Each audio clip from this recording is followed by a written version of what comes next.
哇！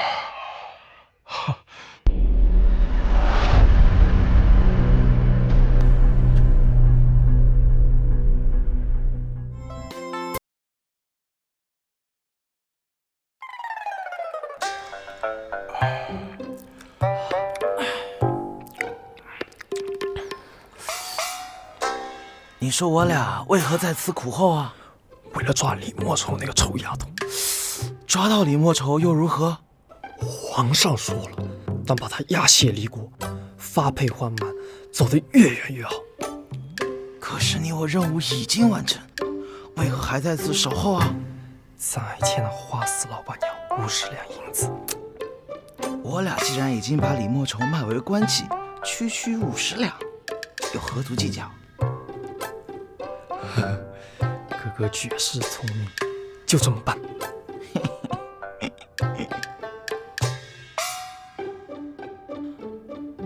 咱们撤。走。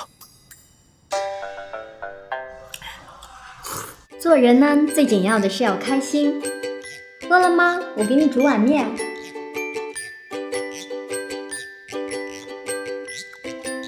人参，人参枸杞喂养了，炖了3天3夜的老母鸡汤。刺激的烧烤酱香，有品味。哇，辣到爽的新鲜辣椒。馋嘴猴独门秘制的酱料。告诉你一个秘密，面里面只有一种食材，卤香素肉。啊！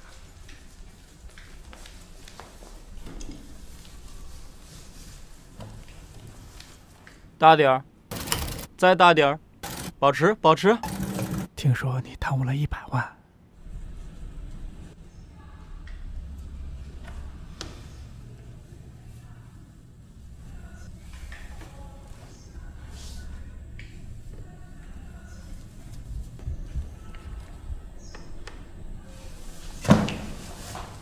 小二，哎，这李莫愁究竟是何方神圣啊？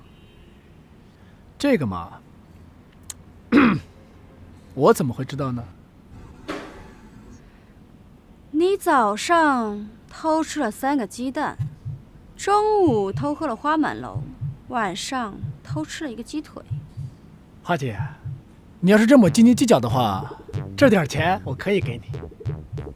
哼哼，有胆识！我听说你昨日买了个玉簪送给村东口的翠花。花姐，这种小事儿你都知道？我还听说呀，你前几日买了一条银链送给村西口的玉莲。花姐，你怎么什么事儿都能听说啊？你知天下事，我只要知你的事就够了。那李莫愁啊，是吴越国重臣李金树之女。那李金树一身正气，两袖清风，忠君爱国，刚正不阿，实在是难得的好官。唉，只不过他是一代酸儒，说话绕前倒后，词不达意，口无遮拦。不久前在朝堂上得罪了吴越国国主，被抄家法办。虽然罪不至死，但也难以翻身了。还真是有其父必有其女啊。那李莫愁从小得病，只能吃素不能吃肉，但他年少嘴馋，耐不得饥，寻遍天下素肉做法，竟然被他找到了一道祖传秘方，独创馋嘴猴豆干。连何总吃过他的卤香素肉都说：“啊，3月不思肉味啊！”如此说来，这李莫愁倒是有些用处。岂止是有些用处，他不但长相柔美，而且吹弹歌舞、琴棋书画样样皆精，还是官宦之女。若把她留在花司，则公子王孙必踏破门槛，争相一睹芳容。最不济，仅凭他一手 Q 豆干的祖传手艺，已经价值连城，令客官闻香而动，趋之若鹜。唉，可惜啊，那李莫愁静若处子，悲情高冷。如果他是个哑巴，那就完美了。哈？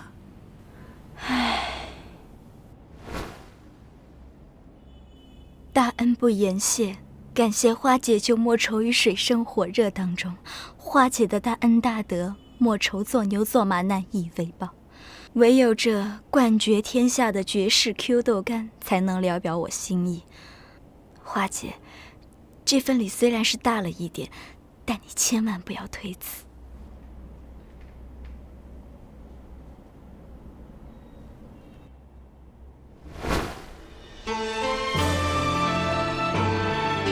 前调清香，有高火熬制8小时的鸡汁味；中味醇厚，有木耳和枸杞的缠绵；后味绵稠，辣中带麻，5香俱全。此味只应天上有，人间哪得几回尝？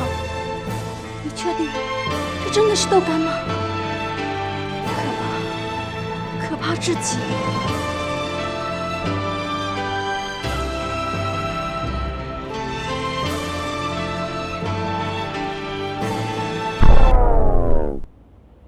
花姐，实不相瞒，这蝌蚪干乃精选日照充足的绝好黄豆制成，木耳香辣，魂萦梦牵；枸杞鸡汁如遇初恋，香菇鸡汁吃出健康。豆干在手，即刻忘却一切烦恼，笑得全无心肝。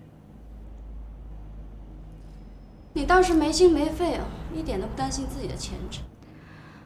罪臣之女哪来的前程可言？花姐，其实早在进门的那一刻，我就已经知道这间花肆的真实身份了。哦，说，花肆立于三国交界之处，明显就是一处伪装建筑。表面上它是花满楼，实则它是为了夺得三国的巨额赔偿而存在。如果我没猜错的话，花姐您就是传说中的脸皮赛过纯牛皮，死缠烂打魂不及的丁字裤。这么隐秘的动机都被你发现了，你知道的太多了。花姐，其实做钉子户的风险是很大的。你想，万一位极等差，这间花肆就因经营不善而倒闭了，或者这个屋子在一场狂风暴雨中就被倾毁了，又或者花姐您哪天一不小心被找上门来的仇家或者刺客给暗算身故了。哦，对了，还有来这间花肆找乐子的客官，哪天一不小心吃包子的时候就被淹死了，刚一踏进门就被雷给劈死了。李莫愁，亮出你的真实身份吧，你到底想干嘛？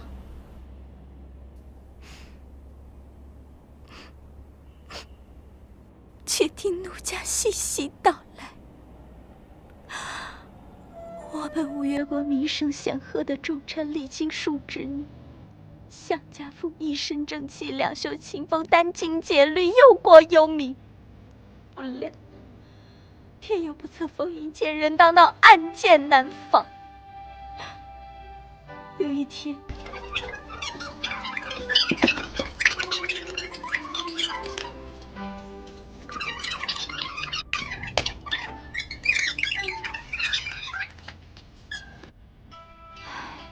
像我李莫愁也算是才貌双全，落于此风尘，受此轻贱也并不足惜。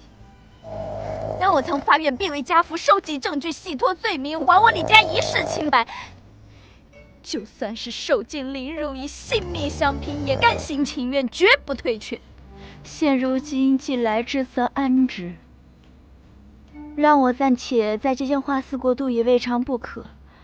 但是俸禄工钱咱们得先讲在前面，月供600，杂用200，馋嘴猴 Q 豆干价钱另算。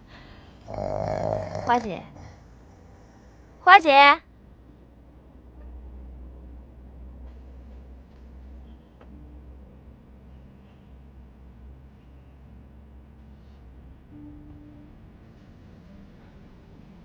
哦，如此悲情高冷，思维混乱，负能量满满，说话还自带催眠功效的女子，也是堪称世间少有了。何止是世间少有啊，简直是要了亲命。你知道吗？他只在花寺一日，就只砍得花寺众人神色突变，溃不成军。这么说，上门的客官都被他给吓跑了。现在最可怕的不是他吓跑上门的客人，可怕的是其他几位姑娘也好像被他洗了脑，变得神神叨叨。可是他做豆干又实在太好吃，现在赶他走，我也于心不忍啊。所以关于李莫愁是去是留，真的让我好生为难。不至于吧？怎么不至于？难道你没发现惜春夏莲都变得很奇怪吗？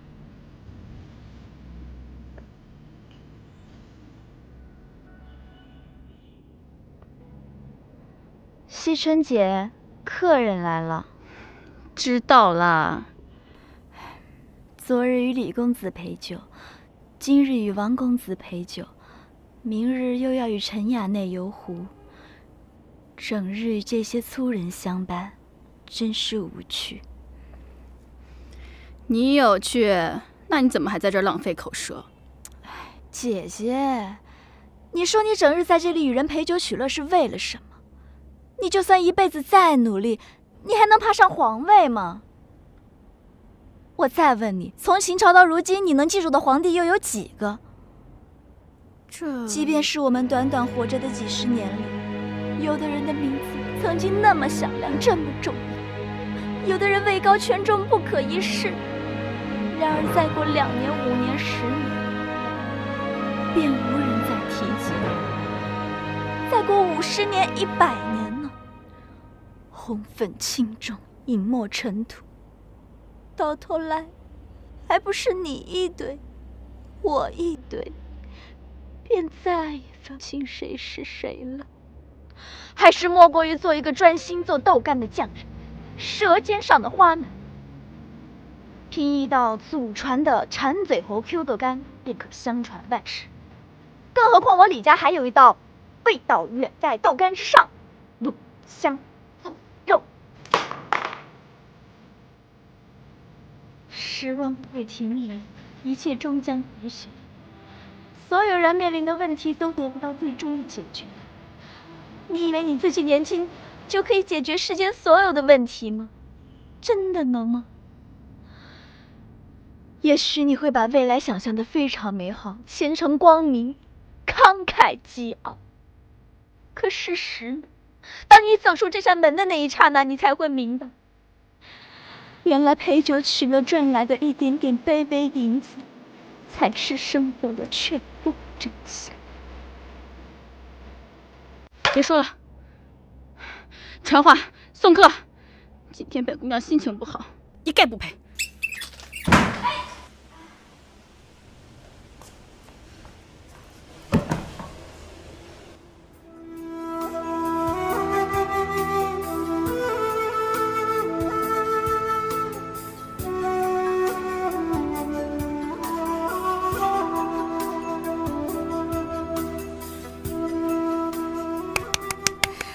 姐姐吹的箫真是凄婉动人，只是有一点点落入俗套了。哦，那你说如何吹箫才算是高雅？妹妹对箫并不研究，不过我倒是见过一幅扇面，上面画着一棵芭蕉树，下面坐着一个老人，老人手里抱着琴，却并没有弹。上面题的诗是“蕉下不生暑，作声千古新。抱琴未须鼓，天地自知音。”哦，你的意思就是说，真正的高雅是无声胜有声，要做到手中有箫，口中无声，这才是真正的高雅。姐姐真是聪明人，一点即透呢。这就是既得箫中趣，何劳动中音的境界。那些令人愉悦的，往往是在宁静当中，需要自己慢慢体悟，慢慢释怀。所谓大象西行，大音希声，说的就是这个道理了。等等，你再说一遍，我怎么听得头皮发麻，心里好乱啊！姐姐，且听奴家细细道来。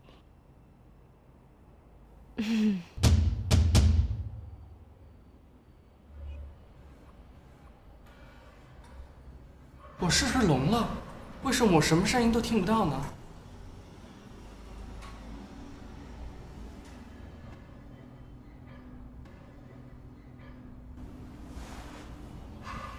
我聋了！宋神医，宋神医，宋神医救我！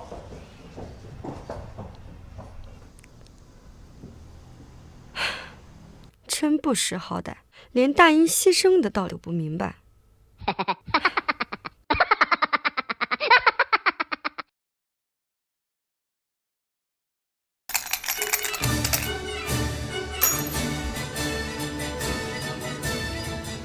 姐夫，你看，哎呀，这画像好啊！为何奇香扑鼻？有何等好东西，为何不早点端上来？啊！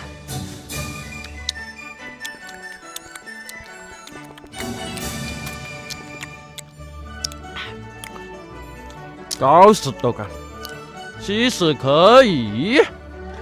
哎呀，从卦象上看，这位公子你即刻就有血光之灾呀！呀！破财之势如洪水汹涌啊！姐夫啊！啊！快说，何解？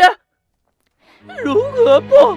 这位公子，你看看你，印堂发黑，这分明就是二恶英中毒的迹象。不是，你看看你都这个样子了，又没有皇帝的医疗待遇，你还要出来喝酒，还要来找姑娘，还要来花满楼，你这分明就是作死的节奏嘛！姐夫啊，其实秋月啊，我的辩证是否真的已经变入膏肓，无可救药了吗？其实，你告诉我真相，我可以承受得住的。不是的，姐夫。其实这位公子，你平常是不是一定很少吃豆制品？植物蛋白才是最营养、最健康的美容又养颜。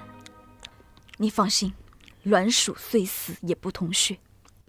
就算那天你真的一命呜呼了，你的所葬之地也是与一般凡夫俗子不一样的。放心，姐夫啊，不是的，李莫愁说什么呢？姐夫，姐夫，李莫愁，你天边不起啊？先把我客人都逼疯啊你！那李莫愁看似娇弱无力，热心善良，却负能量满满，话痨成灾。现在赶他走吧，那2位官爷欠我的50两债务就得给他免了；不赶他走吧，这花满楼能不能开下去还是个问题。花姐，依我的计策，李莫愁可治。话痨癌可治？可治。文艺犯负能量能改？小事儿。有何高招？唤出花死，越是照琵琶。难道花姐忘了花死夺命琵琶的威力了吗？对呀，我怎么把他给忘了？